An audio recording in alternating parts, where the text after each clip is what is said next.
Período do Egito. Começa a agradecer. Amém. Amém. Glória a Deus. Ainda recordar, porque estive na Grécia. Então Israel vai descer por causa da fome, né? Jacó tem aquela fome lá e aquele episódio envolvendo José. Ali tem muita tipologia de Jesus ali, muita coisa interessante ali. O senso de humor de Deus, né? Deixa a pessoa, permite que vá para o calabouço e faz dele primeiro-ministro depois. Deus o senso de humor assim, fantástico. Fantástico. Aí nós temos ali aquele período do Egito. Eu vou dar uma palhinha do que era o Egito dessa época aí. Vamos para a página 17 aí. Então são os seguintes períodos. Na verdade são três períodos que englobam, né, essa fase do Egito. E vamos lá. Períodos da história egípcia. A história do Egito divide-se em três fases: o Antigo Império, o Médio Império e o Novo Império. Repita comigo: Antigo Império, Médio Império e o Novo Império. Ao longo desses três períodos, o Egito atingiu o apogeu. Porém, a partir do século VII a.C., o Egito foi invadido por vários povos e perdeu o seu antigo esplendor. A seguir, uma rápida exploração sobre cada período. Nós sabemos que o Egito é uma das situações mais antigas que já teve registro. E eles tiveram grandes ascensões a nível de álgebra, por exemplo, também na questão da medicina, aquela famosa questão de embalsamamento, né, que as múmias estão aí, né, o meu cabelo está caindo e o delas estão aí firme, tem 3.000 anos, a loção egípcia que conseguiram passar e estão lá. Bom, são coisas assim interessantes. Aí vem o pessoal viajando na maionese, que foi extraterrestre e tal, e gente, alquimia, ao que chora, ao que fala. Bom, na verdade, os registros que existem hoje, gente, na egiptologia, remontam a um tempo de 3.200 anos antes de Cristo.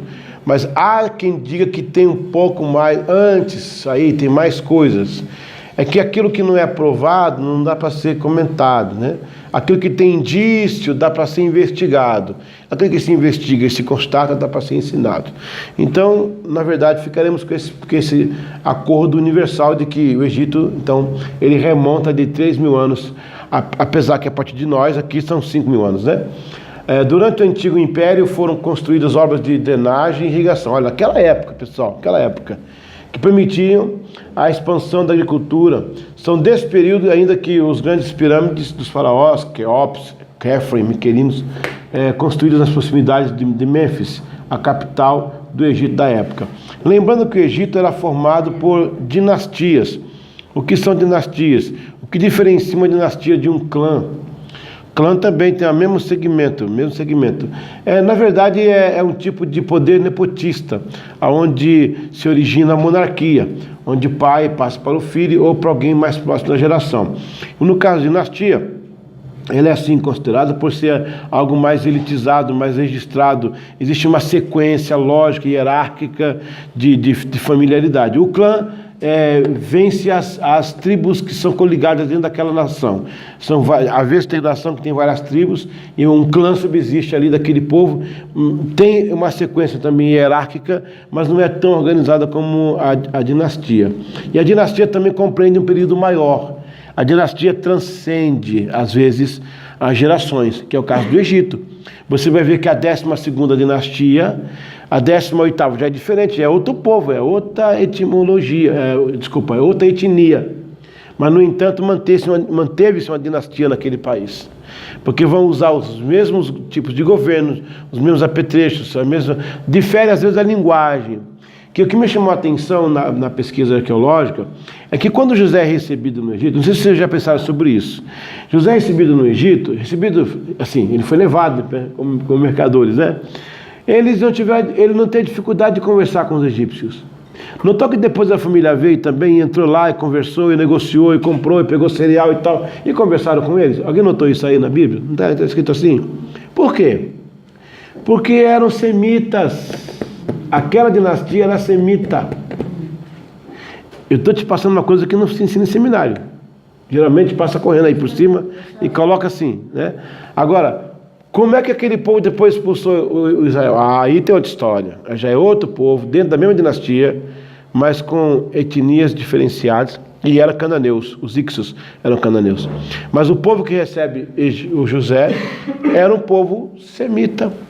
Porque, gente, a gente não pode segregar Israel. Israel era semita. Sim, mas como Israel era semita, haviam outros semitas também, tá? Primos, parentes.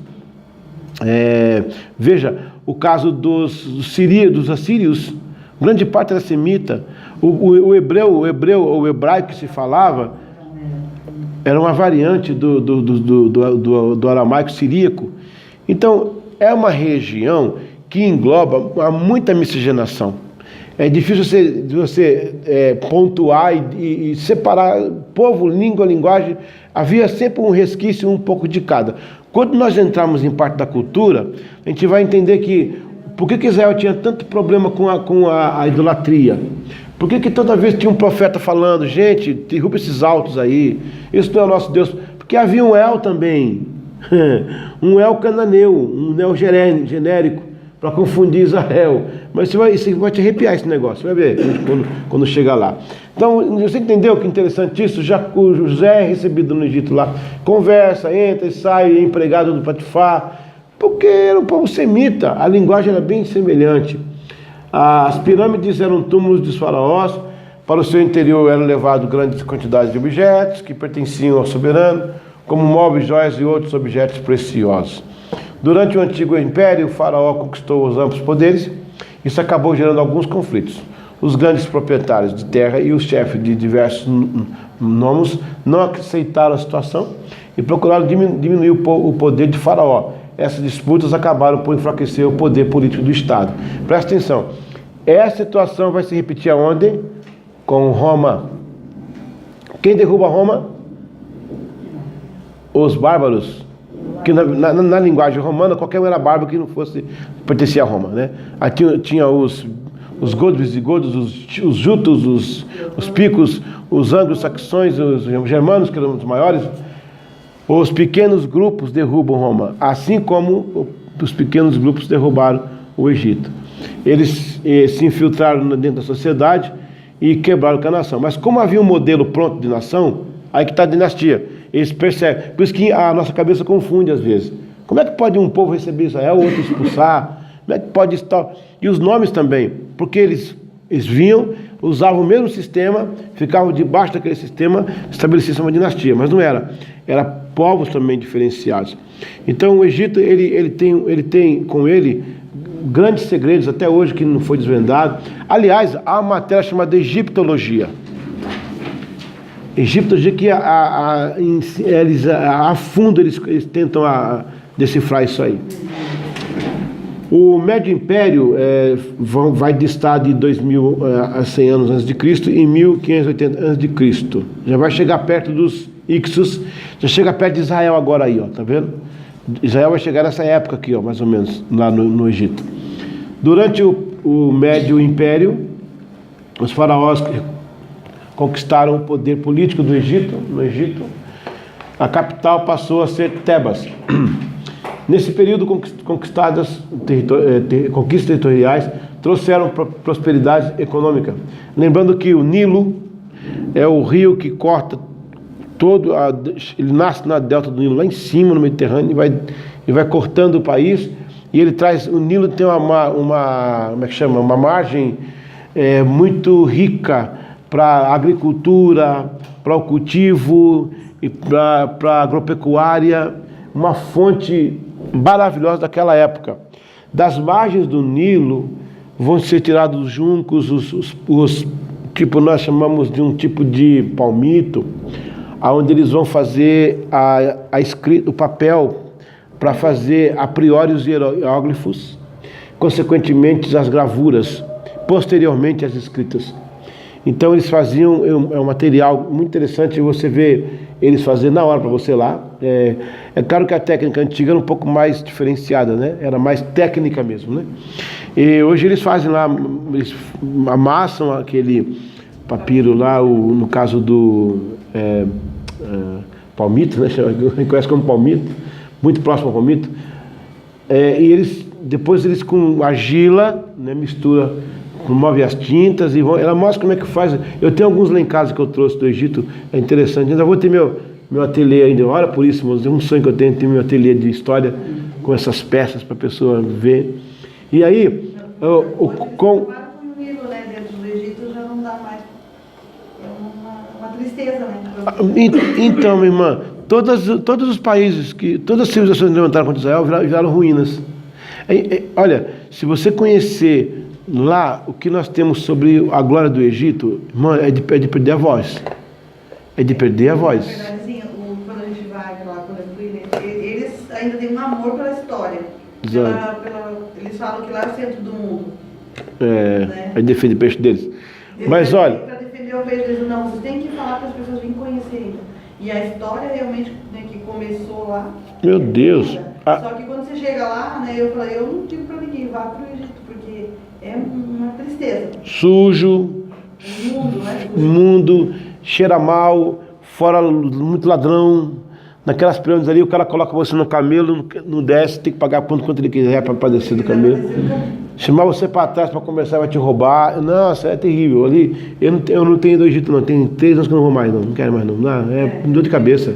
E agora que teve a Primavera Árabe, ficou muito ruim. A ONU diminuiu a segurança, está muito difícil chegar lá. Mas na verdade, minha gente, vocês conhecerem o Egito, assim, tem algumas fotos na internet, mas se você pegar esse material realmente que mostra, é de cair o queixo, tamanha glória daquilo. Babilônia foi outra também. Gente, é sui generis, é uma coisa assim fora do comum. Mas toda a civilização que pisou em Israel virou ruína. Incrível, todas elas. Só escaparam 3, os incas, os maias e os astecas. Só. Esses 3 escaparam da ira de Deus. Agora os outros viraram ruína. Ok, nesse período, já falei aqui embaixo, né? Ok. Azar, só um ponto aqui ainda. Quando vai acontecer o farol de Alexandria, que é lá também, né? Com os Ptolomeus, agora já é bem depois, eles vão produzir muitos livros. Uma pena que houve aquele grande incêndio da Alexandria e nós perdemos tanta cultura, tanta história naquela situação. O nascimento do pergaminho, que vai ser um concorrente do papiro, que é no caso a escrita egípcia, por quê? Porque na Turquia, naquela região de Éfeso, ali, toda aquela parte, vão desenvolver algumas bibliotecas famosas, como a de Celsus, por exemplo, né? E que vai, por exemplo, a de Celsus vai agregar 12 mil livros. Então, a Alexandria se sentiu ameaçada, a escritura mundial saía dali, porque veja bem, a escritura vai nascer, a escrita vai nascer, ela veio lá dos sumerianos em cuneiformes e outras civilizações antigas, como a China, por exemplo, tinha alguns indícios. Mas são os fenícios que vão traduzir para um risco, faz vai fazer mais ou menos o que se fala, imaginando como uma cognografia, uma coisa assim. E aí vai nascer o alfabeto. Esse alfabeto vai ser pai de muitas linguagens que temos aí, inclusive os gregos. Nesse interim, o que acontece? O povo se descobre como escritor. E isso prolifera. O que acontece?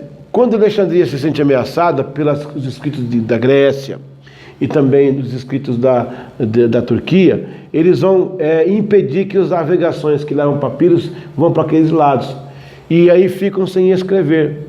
Alguém, não se sabe quem, deram o nome para uma pessoa, mas eu fui estudar, era uma fonte secundária. Então eu não quero passar a informação, que eu não quero enganar vocês. A história tem muito disso, né?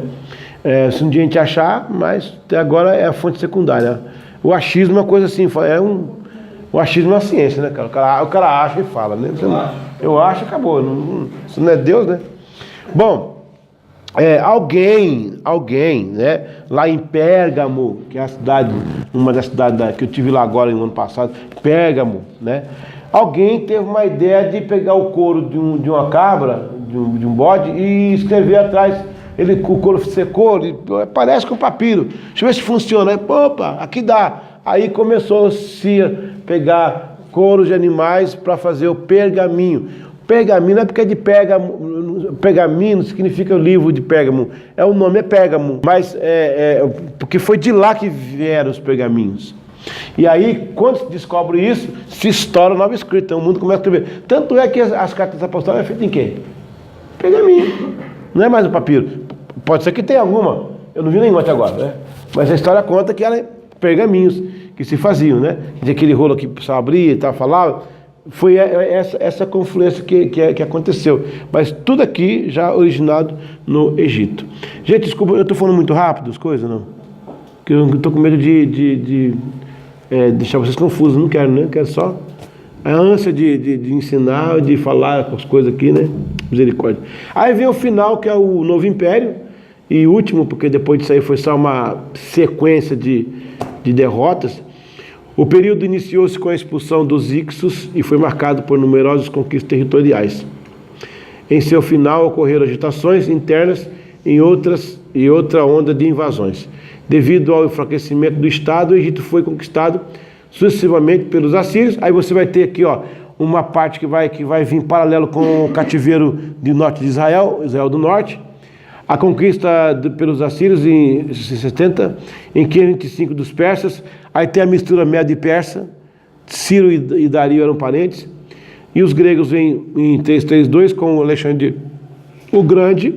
E, por conseguinte, Roma, primeiro triunvirato. Roma não nasceu como nação. Roma nasceu com uma coligação de líderes bélicos, né? Você vai ter... William, me ajuda aí. Primeiro triunvirato ali vai ser o Júlio César, né? O Júlio César, o Crasso, Júlio César, o Pompeu. Esses três fazem o primeiro triunvirato. Júlio César é assassinado pelo Senado Romano.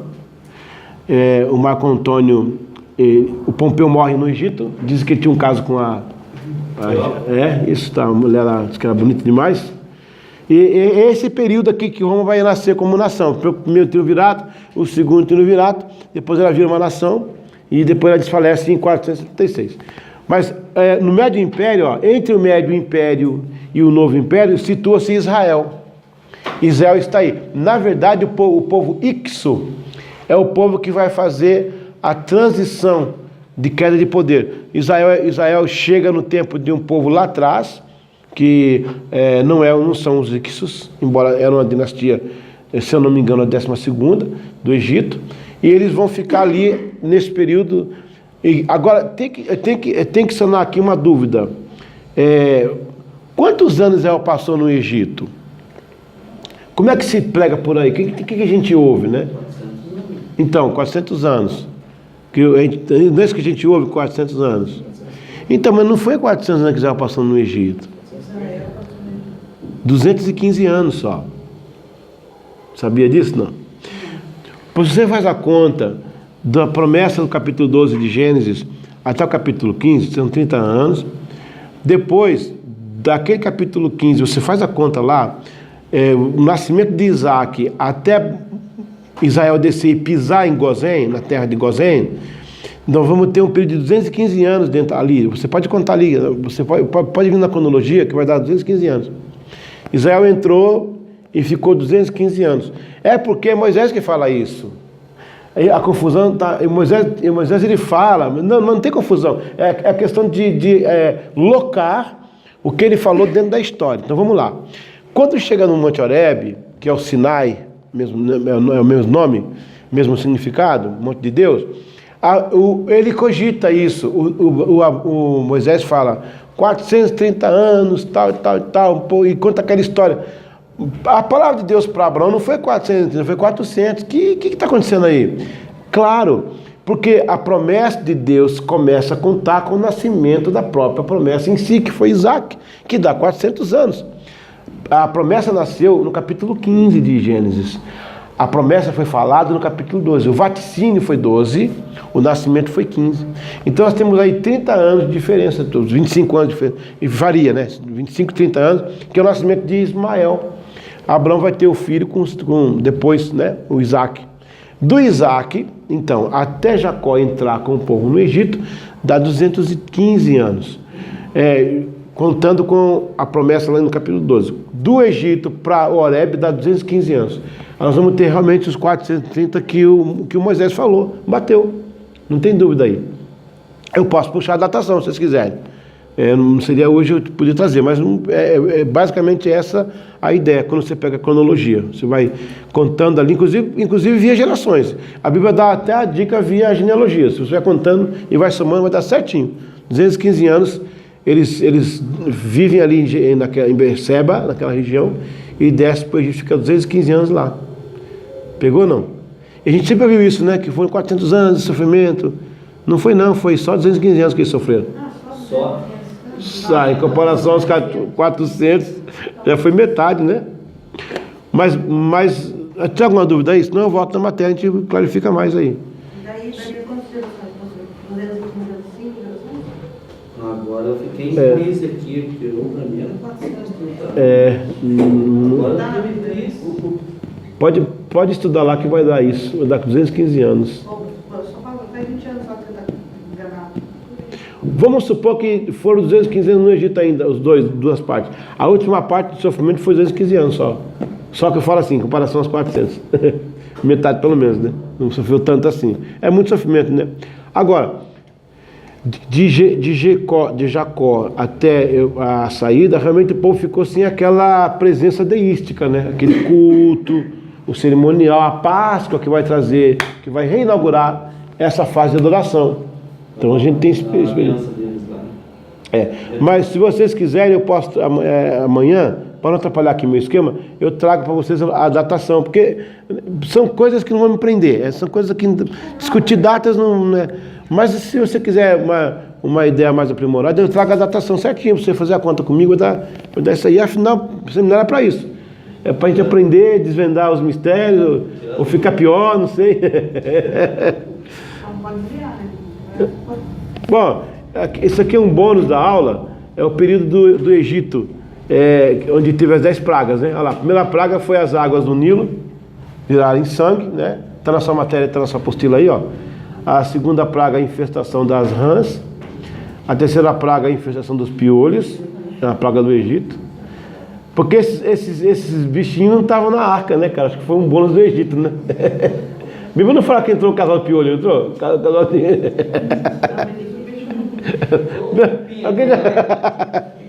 O cupim entrou na arca. Então, o cupim não deu tempo de... Dizem que Noé, quando a arca parou, ele colocou a cabeça lá em cima e falou assim: aí, bicharado, vamos limpar essa sujeira aí. Aí, sem graça, ok. Essa foi podre. Manifestação das moscas, a morte dos animais, veio os tumores, brotam nos egípcios, a chuva de pedra, as infestações de gafanhoto, a nona foi a escuridão durante 3 dias, e a 10ª foi a morte primogênita do Egito. Há um estudo paralelo que remonta cada praga dessa a um deus egípcio. O deus maior é o Amon-Ra. Amon-Ra era o deus maior do Egito. Mas alguns remontam, né, para essa época do Egito aí, que, quer dizer, para cada... Aquele deus do Egito, lá que eles eram todos, eles colocavam as crianças para dentro. Moloque. Era cananeu. Pode ser que tinha essa prática no Egito, porque ali era tudo misturado. Mas a ênfase bíblica vem sobre os cananeus, naquele negócio lá. Ok? Bom, deixa eu dar mais uma pausa aqui. Quando Moisés é colocado no cesto betumado lá no rio Nilo e vai para o quintal da filha de Faraó, algumas coisas são importantes colocar aí para você. Primeiro, que a vida de Moisés é uma vida... Eu sempre dou essa matéria, gente. Eu não só dou a matéria no lado acadêmico, mas tem a aplicação espiritual que é interessante aí. Porque aqui é Deus falando o tempo todo. É Deus mandando mensagem uma atrás da outra. O Moisés, ele vai ser criado lá. Até o nome dele o nome dele é um nome egípcio, Moisés, né? Tirado das águas, mas é um nome egípcio, né? tem o Ramsés, tem a Moses, que é o pai dele, deles lá. O Moisés, então, ele vai passar 40 anos até que ele descobre, por aquela morte daquele egípcio lá, que ele era hebreu, já estava meio confuso, chegou a informação, ele foi defender o hebreu, matou o egípcio e correu. Foi quando ele encontra Zípora. Zípora era filha de quem? Jetro, certo? Quem era Jetro, gente? Sacerdote de onde? De Midian. Quem é Midian? É um outro descendente de Abraão. Abraão também teve Midian. Então, Pentecoste aí. Então era uma outra linhagem. Você viu tem uma parte na Bíblia que está passando uma tribo, e um pessoal que está passando, e Deus manda não mexer com eles, deixa eles passarem por ali. Tem umas coisas interessantes que Deus faz ali. Zípora lá era como se fosse da linhagem, porque era dos midianitas, dos Midian, era a linhagem de Abraão também. E eu acho que eu devo voltar ainda e mostrar isso aqui no gráfico que eu tenho aqui. Bom, o Moisés vai encontrar a Zípora ali e tal, vai casar com ela, vai viver ali com mais 40 anos com o sogro dele, até que vem a questão do Horebe, ele vê a glória de Deus, vai lá e tira o povo do Egito, e vai mais 40 anos no deserto. Então são 3 períodos de 40 anos que Moisés passa. Primeiro período, ele é criado no Egito sob toda a pompa. Ele chegou a ser livre docente, o cara foi demais. Então ele achava que era alguém. No segundo período, ele descobriu que era um egípcio, que era um hebreu, e correu para ser agora pastor de ovelha. Ele era pastor de uma nação. Aí ele descobre que é ninguém. E os últimos 40 anos ele passa no Egito aprendendo a ser alguém. Então são 3 fases. A primeira fase de Moisés, ele aprende, ele acha que é alguém. A segunda, ele descobre que é ninguém. A terceira, ele aprende a ser alguém. Outra aplicação interessante é que quando Joquebede vai ter o neném, já tinha uma lei egípcia dizendo que se encontrar um filho de hebreia, inclusive homem, tem que matar. Então as parteiras do Egito eram treinadas para matar os filhos dos hebreus, com a ameaça de pegar o trono deles, né? E Joquebede escondeu aquela gravidez com muita dificuldade. A minha esposa teve 7 filhos, eu sei como é que é a gravidez, mas a mulher andar com a roupa apertada, escondendo, sem falar com muita gente, como é que ia fazer? Ia mostrar, a mulher ia perder a criança. Tanto é que ela põe depois num cestinho para livrar a criança da morte. Então ela escondeu aquela gestação com muita dor. Há sonhos que você precisa esconder das pessoas. Nem todo sonho deve ser contado, até que ele nasça. Porque o que não falta é parteiro de Faraó querer matar teu sonho. Tem sonho que você conta, abre a boca lá no púlpito, ou no Facebook, no seu meio de amigos, e não era para ter falado, porque as parteiras estão por aí para te matar. Então aguenta, guarda, vai suar, vai doer, mas quando nascer vai libertar Israel do Egito. Aleluia, amém? Eu chamo de a síndrome de Joquebede. Eu tenho algumas síndromes de Joquebede comigo no meu coração, que eu não posso falar, eu não posso contar. Entendeu? É interessante isso. Então outra coisa, por que Joquebede, por que ele cai no quintal da filha de Faraó? Não podia ser outro quintal? De outra mulher? Logo na filha? Sim, porque a filha era linhagem real. Por direito, também seria a rainha do Egito. Ao criar Moisés, ela abre uma porta nativa. A mulher na Bíblia era uma porta nativa. Deus usa a mulher como um protótipo de porta nativa. Quando o diabo procura Eva, não procura Adão, porque Eva fecundava, Adão não fecunda. Quando ele fez ela pecar, ela pecou por toda a humanidade. Então, ao receber Moisés, ela fecundou a saída do Egito. Era profético aquilo. Pegou não? Quando Raabe recebe os espias, não podia ser um homem, tinha que ser uma mulher.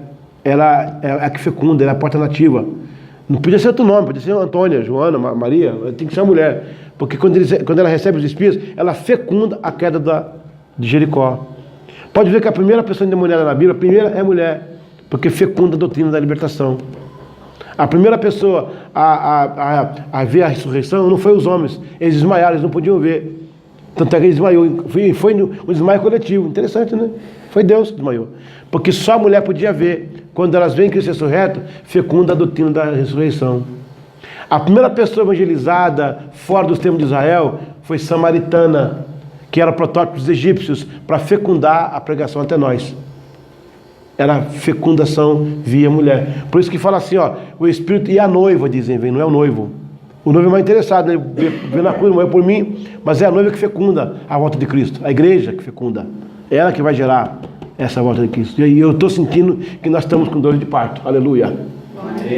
É o último momento da igreja, glória a Deus. O diabo chutou o vento, que fez o que quis fazer, não conseguiu. Vai nascer, aleluia. A igreja vai fecundar essa volta de Cristo. Por isso que existe na natureza, tudo que produz é feminino. Tudo que reproduz é de língua feminina. A água, a vida, a nação, a terra, a lei, a salvação, a graça, a justificação, a bênção, a unção. É linha feminina, porque Deus considera isso. Quando a mulher fala assim, ela... Poxa vida, quando a gente usa umas leis sem saber, né? A mulher fala assim, quando lá no Levíticos, quando a mulher pecava, não, quando o homem pecava, era a mulher que trazia o cântaro, e jogava água no chão, e aquela água fazia uma lama, e ela bebia água pelo marido que pecou, não foi ela que pecou, bebia água amarga.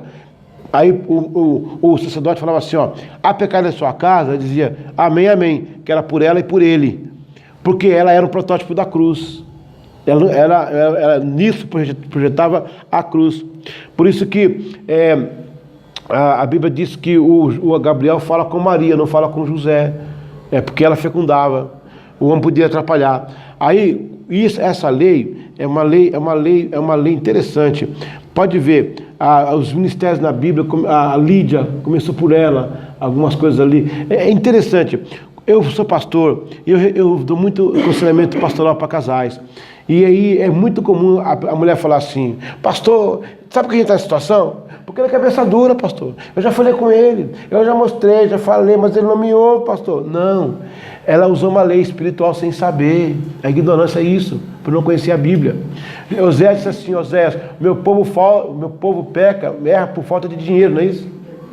Não, meu povo erra por falta de status quo, não, por falta de conhecimento. O Senhor falou assim, errais por não conhecer as Escrituras e o poder de Deus. Então quando o cara fala assim, ó, filha, eu arrumei aquela esquina para montar a nossa oficina. Qual a esquina? A casa do Joãozinho. Ela fala assim, ali não vai ninguém. Não vai, ela abortou, acabou, não tem jeito. É lei, é bíblico. Ela abortou, não tem jeito. Ele vai falir ali. Por isso que a mulher fala, mas porque eu já avisei tanto. Não há um versículo que diz que o homem destrói lar. O provérbio diz que a mulher toda destrói seu lar. Ela tem poder para isso. Ela tem fecunda ou ela aborta. Ou então quando o cara fala assim, esse ano vamos colocar nossa filha na faculdade, mas estamos sem grana, rapaz, tá feio, vamos morar aí. E a mulher fala assim, amém, amém, Deus vai prover. O recurso vai sair de algum lugar, porque é lei. Ela fecundou com ele. Por isso que a concordância, ninguém segura um casal que concorda. Não tem inferno, não tem diabo, não tem quem derruba um casal que concorda. Eles vão conseguir todas as coisas em nome de Jesus. Porque eles concordam. Tá pegando, gente? Daí vem os endemoniados e falam, que a mulher deu o sétimo sentido. Agora, isso não é também para brincadeira, tipo assim, agora eu tenho poder, não, você não tem poder nenhum, não. Tem que haver um propósito para que isso aconteça. Deus amarrou isso nos dois. Tem que ser os dois. Ela sozinha não faz nada. Tem que ser os dois. Um ano que eu estava lá em casa nos Estados Unidos, aí avisou assim que ia ter uma nevasca muito forte para checar as janelas, porque fica muito caro o heating e tudo. E aí eu fui ver, faltava 7 janelas para me arrumar. E eu ia ficar $1.800 para arrumar. Eu não tinha esse dinheiro. Eu ajoelhei para orar com a minha esposa na beira da cama. Eu comecei a orar, Senhor, não temos condição, pai, não tem como, mas o Senhor vai abrir uma porta. E ela, amém, amém, concordando, amém, amém.